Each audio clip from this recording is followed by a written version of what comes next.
반갑습니다. 2022학년도 9월 모의평가 정치와 법 총평과 해설을 맡은 저는 박민아입니다.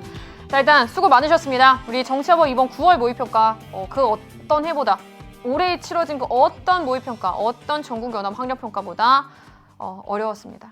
여러분에게 생소한 선지 많았습니다. 여러분에게 할 얘기 많지만 일단은 한 줄 총평부터 한번 하고 좀 정리를 해보도록 할게요. 자, 우리 전체적인 문제 난이도는 중상입니다. 근데 사실 이 중상이 의미하는 바가 여러 가지죠. 중과 상 사이인데 그 중에 어디에 위치하느냐? 선생님은 조심스럽게 이렇게 제시합니다. 중상의 중에서도 상에 가깝다. 여러분의 체감 난이도는 일단 문제 자체의 전반적인 난도보다는 여러분이 문제를 풀면서 느꼈을, 내가 수험생으로서 문제를 풀어봤을 때라면 아마도 여러분은 중상 중에서 상에 많이 가까웠을 겁니다. 자, 우리 그 이유는요, 여러 각도로 생각을 해볼 수가 있습니다. 첫 번째, 생소한 선지. 그리고 두 번째, 생소한 제시문.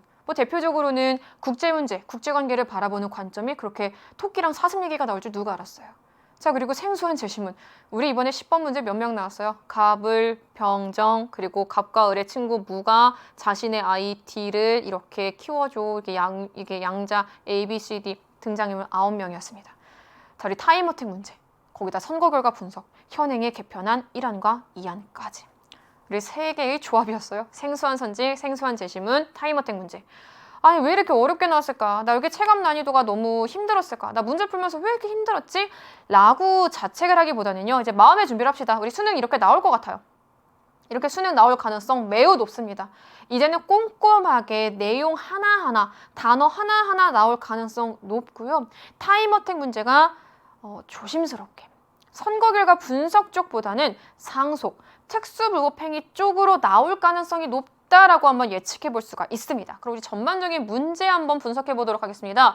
우리 꼼꼼한 개념 정리를 필요로 하는 문제입니다. 우리 국가기관의 구성과 기능이 물론 헌법의 기본 원리 어렵지 않은 문제였지만 세트 문제로 구성이 되었습니다. 꼼꼼한 개념 정리를 필요로 한다라고 하는 이유는요. 일단 제일 첫 번째 제시문에 나와 있었던 문제를 해설하면서 얘기를 해주겠지만 대법관의 임명, 그리고 4번의 5번 선지, 국회와 국무총리 모두 국무위원회 해임을 대통령에게 건의할 수 있다.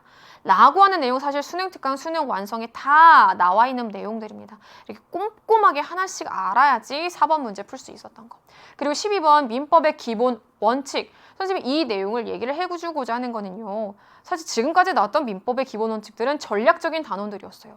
근데 무과실 책임의 원칙에 공작물의 소유자 책임이 이제는 끌어다 온 겁니다. 동물의 저유자 책임이 면책 사유가 인정되는지 안 되는지까지가 연결되었어야지 풀 수 있었던 문제였고요. 특히 미성년자의 계약 너무 꼼꼼하게 공부해야 되는 이유가 지난 문제에서는 무효와 6월 모의평가 때는 무효와 취소의 차이점을 비교할 수 있었어야 돼요.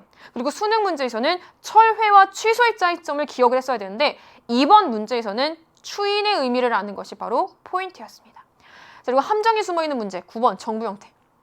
이거는 대통령제에만 해당하는 특징을 찾으세요. 그리고 의회 의원이 법률안을 제출할 수 있다. 그 부분이 포인트였어요. 함정이었어요. 그리고 8번 국가기관의 구성과 기능 중에서 헌법재판소랑 관련되어 있는 부분, 특히 어떤 내용, 우리 헌법재판소에서 견제 수단, 누구를 견제할 수 있는 건지에 대한 내용 등등, 이 내용 등등도 여러분에게 조금 함정이 될 수 있었던 요소들이 숨어 있었습니다. 여러분이 지금 기대하고 이번에 핫한 이슈였던 그 문제가 이제 등장합니다.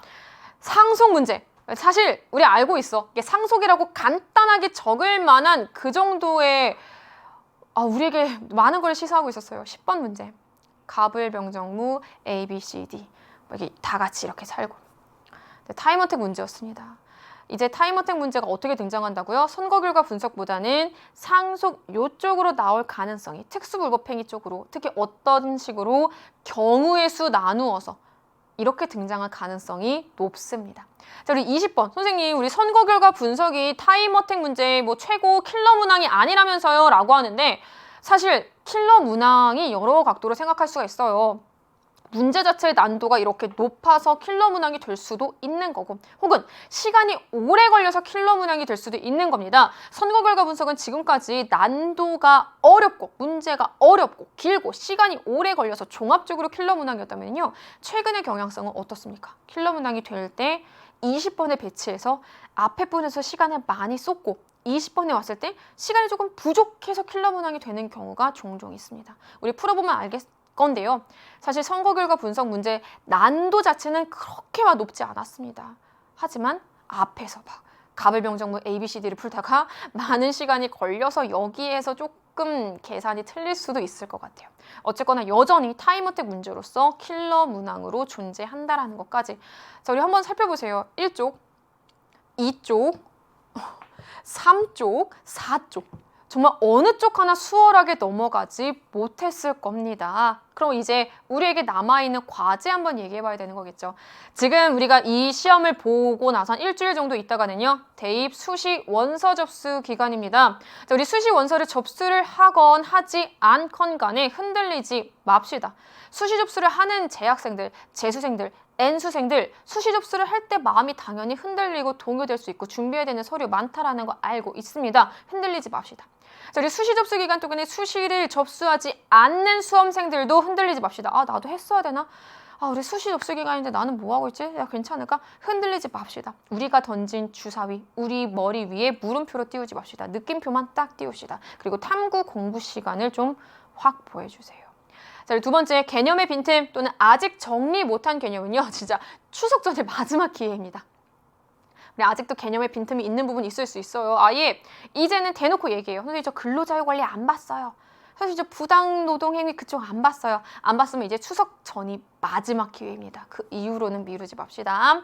그리고 수능 완성, 수능 특강의 선지들 그리고 옆에 날개들까지 꼼꼼하게 살펴보시고요. 마지막 여러분에게 해주고 싶은 얘기 계속 강조합니다. 아, 진짜 이번 시험 그 어떤 때보다 힘들었을 거예요. 약간 속상하기도 했을 거야. 내가 이 점수를 받으려고 내가 이렇게 열심히 공부를 했었나? 아, 내가 진짜 이 30분 동안 머리가 터지는 줄 알았네. 막 이렇게 했을 텐데 우리 나중에 수능 끝나고 나서 채점하고 결과를 살펴보면서 아, 나 구모 때 정말 내가 평생 받아보지 못했던 정법에서 이 성적을 받았지만 이게 나에게 걸음이 되었어. 나 나름 잘 남은 시간 버텨왔네 라고 할 수 있을 거고요. 이번 시험 분명히 잘 본 수험생들도 꽤 많을 겁니다. 잘 본 수험생들 나 그때 구모 때 성적 높았잖아. 나 그때 구모 때 점수 좋고 등급 좋았잖아. 그거 나한테 걸음돼서 자신감이 돼서 이번 수능도 잘 봤어 라고 할 수 있게 될 겁니다. 결론 이번 구모 성적이 어땠든지 간에 오늘의 시험이 여러분의 삶에 걸음이 될 수 있도록 우리의 필적 확인 문구처럼 끝까지 끝나는 날까지 끝난 거 아닙니다. 그날까지 담담하게 한 걸음 한 걸음씩 나아가시길 바랍니다. 자, 우리 이번 9월 모의평가 총평은 여기까지고요. 선생님은 이제 해설로 넘어가서 여러분 기다리고 있겠습니다. 저는 지금까지 총평의 정치화법 박민아였습니다. 안녕.